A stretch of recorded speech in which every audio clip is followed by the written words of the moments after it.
Mark chapter 3. Another time Jesus went into synagogue, and a man with a shriveled hand was there.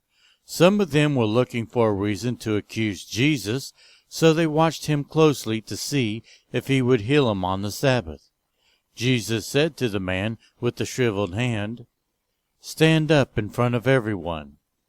Then Jesus asked them, "Which is lawful on the Sabbath, to do good or to do evil, to save life or to kill?" But they remained silent. He looked around at them in anger, and, deeply distressed at their stubborn hearts, said to the man, "Stretch out your hand." He stretched it out, and his hand was completely restored. Then the Pharisees went out and began to plot with the Herodians how they might kill Jesus. Jesus withdrew with his disciples to the lake, and a large crowd from Galilee followed. When they heard about all he was doing, many people came to him from Judea, Jerusalem, Idumea, and the regions across the Jordan and around Tyre and Sidon. Because of the crowd, he told his disciples to have a small boat ready for him, to keep the people from crowding him. For he had healed many, so that those with diseases were pushing forward to touch him. Whenever the impure spirits saw him, they fell down before him and cried out, "You are the Son of God." But he gave them strict orders not to tell others about him. Jesus went up on a mountainside and called to him those he wanted, and they came to him. He appointed 12 that they might be with him, and that he might send them out to preach, and to have authority to drive out demons.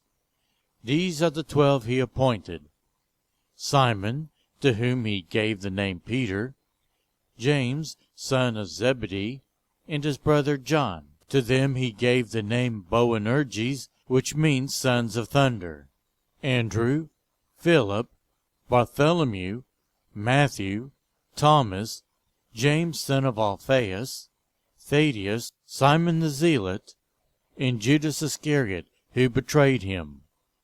Then Jesus entered a house, and again a crowd gathered, so that he and disciples were not even able to eat. When his family heard about this, they went to take charge of him, for they said, "He is out of his mind." And the teachers of the law who came down from Jerusalem said, "He is possessed by Beelzebul.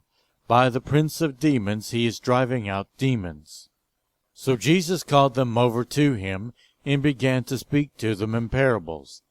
"How can Satan drive out Satan? If a kingdom is divided against itself, that kingdom cannot stand. If a house is divided against itself, that house cannot stand. And if Satan opposes himself, and is divided, he cannot stand. His end has come. In fact, no one can enter a strong man's house without first tying him up. Then he can plunder the strong man's house. Truly I tell you, people can be forgiven all their sins and every slander they utter. But whoever blasphemes against the Holy Spirit will never be forgiven. They are guilty of an eternal sin." He said this because they were saying, "He has an impure spirit." Then Jesus' mother and brothers arrived. Standing outside, they sent someone in to call him. A crowd was sitting around him, and they told him, "Your mother and brothers are outside looking for you." "Who are my mother and my brothers?" he asked. Then he looked at those seated in a circle around him and said, "Here are my mother and my brothers. Whoever does God's will is my brother and sister and mother."